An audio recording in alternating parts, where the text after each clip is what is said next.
রমিন মজুমদার দুর্গাপুর বুদবুদের ত্রাস তৃণমূল নেতা বুদবুদ গ্রাম পঞ্চায়েতের উপপ্রধান মোনা কুণ্ডুকে গভীর রাত্রে বুদবুদ থানার পুলিশ তাকে তার বাড়ি থেকে গ্রেপ্তার করলো। তৃণমূল আগে আমলে বুদবুদ জুড়ে কার্যত সন্ত্রাস চালিয়েছে এই উপপ্রধান।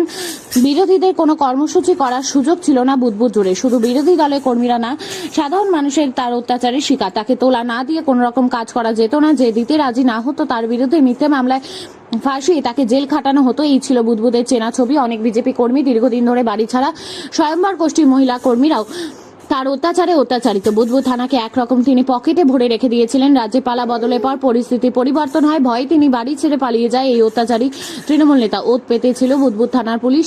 বাড়ি ফিরতেই গভীর রাতে তার বাড়িতে পুলিশের হানা। বাড়ি থেকে তাকে তুলে নিয়ে গিয়ে বুদবুদ থানায় নিয়ে আসা হয়। একাধিক মামলা ছিল তার বিরুদ্ধে। তার গ্রেপ্তারি খবর ছড়িয়ে পড়তেই বুদবুদ জুড়ে খুশির হাওয়া।